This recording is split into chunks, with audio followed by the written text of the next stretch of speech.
এই মুহূর্তে এলডিসি গ্রাজুয়েশনের জন্য যে তিনটা থ্রেশহোল্ড তিনটাতেই বাংলাদেশ কোয়ালিফাই করে, এটা ঠিক। কিন্তু সমস্যা হচ্ছে আমাদের ইকোনমি, ইনভেস্টমেন্ট, আমাদের ডেট সার্ভিস কাভারেজ রেশিও, আমি ন্যাশনাল ডেটের কথা বলছি, আমাদের টেক্সট জিডিপি রেশিও যে জায়গাতে দাঁড়িয়ে আছে, সেখানে পরের ধাপে উত্তরণের পরের দুইটা ভয়। একটা হলো আবার আমরা উত্তরণ পূর্ববর্তী থ্রেশহোল্ডের মধ্যে ফেরত আসতে পারি যদি আমাদের উত্তরণটা সাস্টেনেবল না হয়। তার থেকে কম খারাপ আরেকটা পরিণতি হতে পারে, আমরা মধ্যমায়ে গেলাম কিন্তু ওইখানে গিয়ে স্ট্যাগনেন্ট হয়ে গেলাম, আমাদের আর উত্তরণ ঘটলো না। তাতেও কিন্তু যে থিম দিয়ে এই এলডিসি গ্রাজুয়েশনের মানে হায়ার টিয়ার দেন হায়ার টিয়ার দেন হায়ার টিয়ারে প্রত্যেকটা অর্থনীতিকে নিয়ে যাওয়ার জন্য যে থিমটা শুরু হয়েছে, প্রোগ্রামটা ইনিশিয়েট করা হয়েছে, সেটা ব্যাহত হবে। আরেকটা জিনিস হলো এলডিসি দেশগুলির মধ্যে বাংলাদেশই সব থেকে বড় অর্থনীতির দেশ, সব থেকে বড় জিডিপির দেশ, সব থেকে বড় রপ্তানি সক্ষম দেশ এলডিসি কান্ট্রিগুলির মধ্যে। এবং এলডিসির জন্য যে সমস্ত সুযোগ সুবিধা দেয়া হয়েছিল সেগুলির মধ্যে অর্ধেকের বেশি আমরা ইউটিলাইজ করেছি। তার মানে এলডিসির মধ্যে সব থেকে বড় বিবেচ্য দ্রষ্টব্য দেশটি যদি সাকসেসফুল ট্রানজিশন না হয়, সাস্টেইনেবল না হয়, তাহলে এই যে কর্মসূচিটা, এটার মূল ভিত্তি একটা প্রশ্নের মুখে দাঁড়াবে। তো আগামী দিনে আমরা আমাদের এই উত্তরণটাকে সাস্টেইনেবল করার জন্য যে কাজটা করতে চাই, একটা হলো 3 বছর পিছানোর জন্য আমরা অনুরোধ করেছি।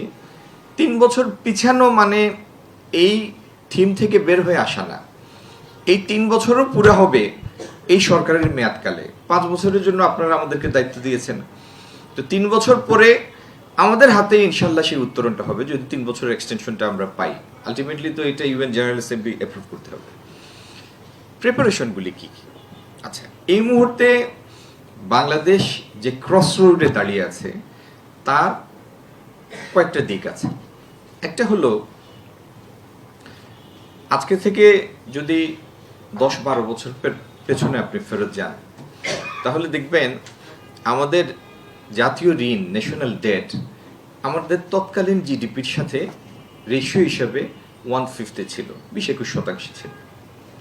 হ্যাঁ, জিডিপির সাইজ ছোট ছিল, লোনও অনেক কম ছিল, জনসংখ্যা কম ছিল, তারপরেও মাথাপিছু ঋণের পরিমাণ এখনকার তুলনায় অনেক কম ছিল।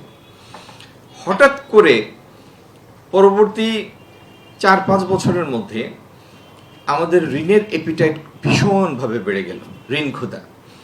আমরা রাইট অ্যান্ড লেফট ঋণ করা শুরু করলাম, এমন এমন প্রকল্প নেওয়া শুরু করলাম যেগুলির কোনো ইভেনচুয়াল রিটার্ন নাই।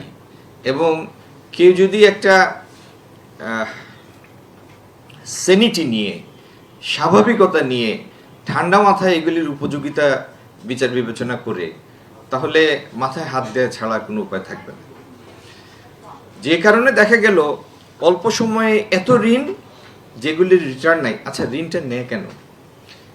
একটা বেসিক কনসেপ্ট হচ্ছে, আপনি ঋণ নিয়ে যে সমস্ত অবকাঠামো নির্মাণ করলেন, যে ইনফ্রাস্ট্রাকচার ডেভেলপ করলেন, যদি আপনি মার্কেট ইকোনমিতে থাকেন বা মিক্সড ইকোনমিতে থাকেন, তো সেই ইনফ্রাস্ট্রাকচার তৈরির লক্ষ্য হচ্ছে যাতে এটার উপর ভর করে বেশি বেশি ব্যক্তি খাতের বিনিয়োগ আসে।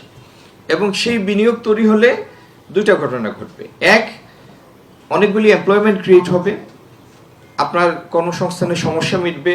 2, এই বিনিয়োগের ফলে যে রাজস্ব আসবে এবং সৃষ্ট কর্মসংস্থানের ফলে যে অর্থনীতিতে যে যোগদানটা ঘটবে, যে মাল্টিপ্লায়ার ইফেক্ট হবে, এটার কারণে ন্যাশনাল কফারে বেশি বেশি বেশি বেশি রাজস্ব আসবে।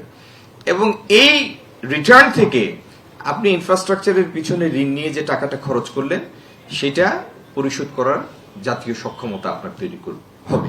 এটা হচ্ছে বেসিক কনসেপ্ট। এখন যদি আপনি যে বিনিয়োগ করলেন সেটার কারণে যদি বিনিয়োগ মানে আপনি যে ইনফ্রাস্ট্রাকচার তৈরির জন্য যে ঋণ করলেন, সেই ঋণটা যদি ডিসপ্রপোর্শনেট হয়, 5 টাকার প্রজেক্টে যদি 15 টাকা ঋণ করে থাকেন, এখানে আপনি প্রজেক্টের মানে এটার সম্ভাব্যতা উপযোগিতার একটা ক্ষতি করলেন। দ্বিতীয় হলো, এটার যদি স্পষ্ট কোনো রিটার্ন না থাকে তাহলে প্রজেক্টটা উদ্দেশ্যবিহীন, তার মানে এটার বিনিয়োগটা জ্বলে গেল, রিটার্ন নাই। তৃতীয় হলো, এটার উপরে ভর করে যদি যথেষ্ট বিনিয়োগ না হয় তাহলে পুরোটাই জ্বলে গেল। তো বাংলাদেশের ক্ষেত্রে এই 3 ঘটনা ঘটার পরে গত কয়েক বছরে দেখা গেল যে আমরা অল্প সময়ে অনেক বেশি ঋণ নিয়েছি, কিন্তু বাস্তবিকভাবে আমাদের অর্থনীতির সম্প্রসারণ সেইভাবে ঘটে নাই, সেইভাবে বিনিয়োগ আসে নাই, সেইভাবে কর্মসংস্থান সৃষ্টি হয় নাই।